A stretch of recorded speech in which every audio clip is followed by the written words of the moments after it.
Հարգելի լրագրողներ, ողջունում եմ ձեզ։ Միքայել Սրբազանի պաշտպանական թիմը այսօր մամուլի ասուլիս է հրավիրել։ Մենք փորձենք ներկայացնել այն իրավական խնդիրները, որը կան, այնուհետև կպատասխանենք ձեր հարցերին վերջում։ Ուստի խնդրեմ համբերատար լսել, վերջում ցանկացած հարցի մենք կփորձենք պատասխանել։ Ինչպես գիտեք, ես համառոտ ներկայացնեմ խնդիրը։ Ինչպես գիտեք, տեղեկություն ստացվեց, որ Միքայել Սրբազանի հայտարարության հետ կապված քրեական վարույթ է նախաձեռնվել։ Այդ տեղեկությունը, երբ որ զանգված են լրատվամիջոցներով գնաց, հաջորդ օրը, երբ Մայր աթոռում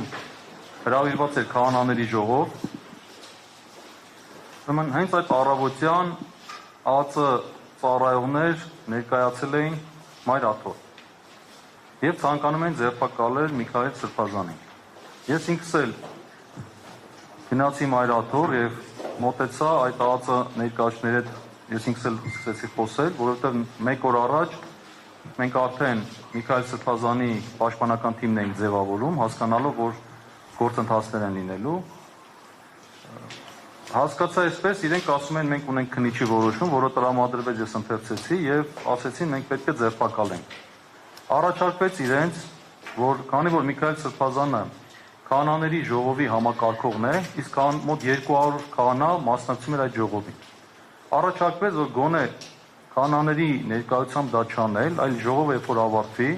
Միքայել Սրբազանը դա իր որոշումն էր, ինքը կգնա կամովին կգնա քննչական մարմին։ Քանի որ որևէ մտահոգվելու բան չունի։ Ազգային անվտանգության ծառայության ներկայացուցիչները չեն համաձայնվել, ասեն ոչ, հիմա պետք է մենք քննիչի որոշումը կատարենք։ Այդ ժամանակ մենք նրանց ասեցինք մի վարքան մենք քննարկելու բաներ ունենք եւ առանձնացանք Միքայել Սրբազանի հետ, առանձին սկսեցինք քննարկել, ինչ տարբերակներ կան։ Ես իհարկե շատ բաներ կա, չեմ կարող ձեզ ասել, ներքին խոսակցությունները, Միքայել Սրբազանի եւ իմ խոսակցությունները եւ մյուսների, բայց ինչ թույլատրելի սահմաններում է կասեմ։ Տեսեք, կար երկու տարբերակ։ Տարբերակ առաջին, կամովին գնալ, տարբերակ երկուս, հարկադրաբար տանային։ Երրորդ տարբերակ չկար։ Ինչքան էլ մենք հիմա զգացմունքային դաշտում փորձում ենք ասել, որ կար երրորդ տարբերակ չկար։ Միքայել Սրբազան ասեց, ես ուզում եմ գնալ։ Քանի որ գիտենք, որ երկրորդ տարբերակը դա բռնի ուժն է կիրառվելու, որովհետև այդ ընթացքում, երբ որ մենք բանակցում ենք, Միքայել Սրբազանի հետ խոսում ենք եւ այդ ԱԱԾ ծառայողներն էլ դրսում սպասում են, թե մենք ինչ ենք պատասխանելու, այդ ժամանակ ասեցին, որ դիմակավորված ԱԱԾ հատուկ ջոկատայիններն են ներխուժել Մայր աթոռի տարածք։ Ես ինքս էլ ճանապարհ երբ որ գնում եի, ամբողջ Էջմիածին քաղաքը լցված էր ոստիկանական ուժերով։ Այսինքն տարբեր տեղեր մեքենաներով ոստիկանական մեքենաները լցված են։ Այդ ընթացքում քահանաները ներողություն մի էսպիսի բան էլ տեղ ունեցավ։ Մենք գնացինք քահանաների մոտ, որպեսզի Միքայել Սրբազանը քահանաներին բացատրի իրավիճակը եւ ասի, որ սի իրավիճակ կա։ Մեր քահանաների մոտ օբյեկտիվորեն վրդովմունք առաջացեց այս վիճակը, իրենք դա վերագրեցին, որ սա իրենց դեմ ուղղված է, սա եկեղեցու դեմ ուղղված քայլ է, որովհետեւ դիտավորյալ հատուկ ընտրել են այն օրը, երբ որ քահանաները կան եւ Մայր աթոռից բերման ենթարկելու, որպեսզի դրանով նաեւ ինչ որ առումով ջարդեն եկեղեցուն։ Այդ վրդովմունքը եղավ եւ քահանաների մեծ մասը ասեց մենք խորհուրդ ենք տալիս չգնալ։ Երբ որ մենք Միքայել Սրբազանի եւ էլի հոգեվորականի հետ ներսում քննարկում ենք մեր անելիքները, այդ ժամանակ արդեն դրսից աղմուկ լսվեց եւ դուրս եկան տեսանք, որ ոստիկանները փորձում են հրել մեր քահանաներին, որպեսզի ներխուժեն ներս Միքայել Սրբազանին ձերբակալելու համար։ Այդ ժամանակ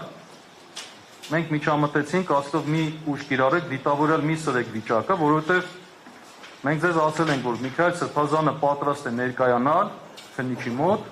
բայց թողեք մենք այդ տեխնիկական պայմանների մասին քննարկենք, որովհետև դուք հիմա վատ վիճակի մեջ եք դրել։ Դուք հիմա այսքան մարդու վրդովմունքն եք առաջացրել,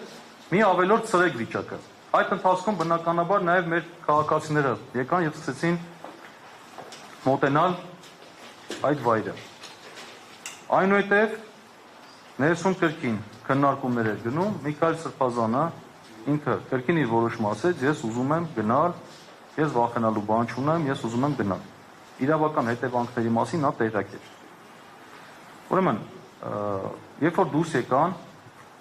Միքայել Սրբազանը դուրս եկավ, որոշեց ինքը ասեց, լրագրողներին կպատասխանեմ։ Ինքը դուրս եկավ, որ լրագրողների հետ խոսեց, դեզանից շատերը այնտեղ էին, ու ուղևորվեցինք դեպի իրենց մեքենան։ Դուք տեսաք, որ ժողովուրդը չթույլատրեց Միքայել Սրբազանին հեռանալ։ Եվ ստիպված Միքայել Սրբազանը նորից վերադարձավ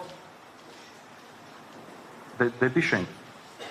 Ուրեմն դրանից հետո կրկին ոստիկանները եւ ԱԱԾ ծառայողները մի երկու անգամ գրող կազմակերպեցին, փորձեցին գրոհել։ Ժողովուրդը կրկին չթույլատրեց։ Այդ ընթացքում ԱԱԾ ծառայողների հետ մենք բանակցությունների մեջ ենք։ Իրենց ասում ենք, ավելորդ մի սարքեք, պատմություն եք սարքում, դիտավորալ եք անում, մի արեք այդպիսի բան, երբ որ մարդ ասել է, ես ուզում եմ գամ, ինչու եք նման սր, ինչու եք եկել այստեղ, հենց ժողովրդի առջև ոստիկանական ու ԱԱԾ ձեր ուժերով փորձում եք սրել իրավիճակը։ Միքայել Սրբազանը չի խուսափում գալուց եւ ասել է, ես ուզում եմ գամ, արհեստական մի սրեք։ Դրանից հետո տեսնելով նաեւ, որ իրավիճակը իրոք բարդանում է, ոստիկանության ուժերը ասեցին, մենք հեռանում ենք։ Մենք հեռանում ենք, եթե դուք կամովին ուզում եք գալ, ապա մենք հեռանում ենք։ Իհարկե, դրանից հետո մենք Ոչ, ի սկզբանե չէին համաձայնվում, ժամը արդեն 10:00-ին եկել ուզում էին տանեն։ Հետո ասին լավ, թող ինքը գա, բայց իհարկե մենք մտահոգություն ունենք, որ կարող են նույնիսկ խաբել, դուրս գալու ժամանակ գան, մեքենայից բռնեն, նվաստացիչ պայմաններով ձերբակալել, մենք այդ մտահոգություններն ունենք, որ կարող են այդպես անել։ Եվ դրանից հետո կրկին փորձ արվեց մեքենան նստելու, նորից չստացվեց, նստեցինք մեքենան, էլի մեր ժողովուրդը չթույլատրեց Սրբազանին գնալու։ Այնուհետև Սրբազանը ինքը ասեց, ես ոտքով կգնամ, ոտքով, դուք ինքներդ եք տեսել, ոտքով ինքը ուղևորվեց դեպի ոտքով քայլեց Էջմիածնի քաղաքի մի հատված, հետո մեքենայով գնացինք քննչական կոմիտե։ Ուրեմն ասեմ, երբ որ մենք հասանք քննչական կոմիտե, ամբողջ ճանապարհին իհարկե մտածում ենք, որ իրենք կարող են փորձեն ինչ-որ կրկին օպերացիա անել։ Երբ որ հասանք, նույնիսկ փորձեցին գալ եւ Միքայել Սրբազանի ձեռքերը կոմիտեի դիմացը բռնել։ Չթույլատրեցին եւ Միքայել Սրբազանը մինչեւ քննիչի սենյակ իր կամքով առանց որևէ մեկի բռնի ուղեկցությամբ չի եղել, ինքը իր կամքով հասել է մինչեւ քննիչի սենյակ։ Եվ երբ որ արձանագրության մեջ իրենք գրում են մենք ձերբակալեցինք եւ այլն, հստակ մեր պաշտպանական թիմի կողմից այդ արձանագրության մեջ փողումը կատարվեց, որ Միքայել Սրբազանը մինչև քննիչի սենյակ եկել է կամովի։ Հետո մնացածի հետ կապված արդեն տեղեկություններ ունեք, ինչ տեղ ունեցավ, հայտարարության մասով դες ասեմ, տեսեք։ Ուրեմն Միքայել Սրբազանը երբ որ